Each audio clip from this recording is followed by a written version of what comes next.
దోశల పిండో రొట్టెల పిండో వట్టియాలంటే కోపన్ బియ్యమో గోధుమలో జొన్నలో డబ్బాలు వేసుకొని గిర్ని కాడికి తీసుకుపోతాం కదా.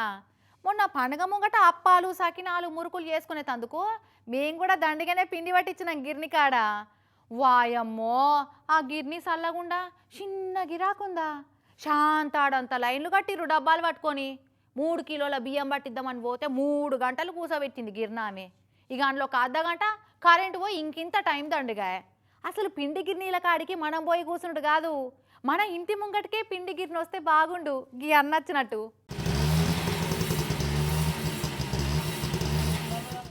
ఇక చూసిర్రా ఈ బైక్ గిర్నీ ఎట్లుందో.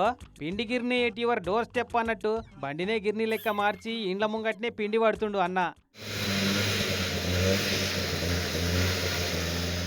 కరెంటుతో నెక్కర్లేదు, ఏడి పోయే పని లేదు.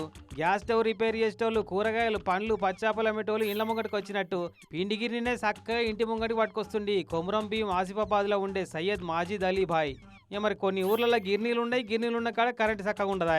ఇక ఆ పరిశాన్లు ఏం లేకుండా బండికే గిర్నీ ఫిట్ చేసి ఇంటింటికి తిరుక్కుంటా పిండి పట్టిస్తుండు అక్కరున్నోళ్లకు. అక్కడ చూడు మెత్తగానే వస్తున్నట్టుందిగా పిండి కూడా. ఇంకా ఇదివరకు ఇట్లనే ట్రాక్టర్కు గిర్నీ పెట్టిండట, కానీ డీజిల్ ఖర్చు ఎక్కువైతుందని చెప్పి ఈ తాప ఈ ఏకమత్ చేసిండి బైక్ మెకానిక్ మాజిద్ భయ్య. చదివింది 7th క్లాసే, నేర్చింది మెకానిక్ పని గాని మెకానికల్ ఇంజనీర్ లెవెల్లో చేసిండు ఆలోచన. అయితే మస్తుందిలే ఉపాయం.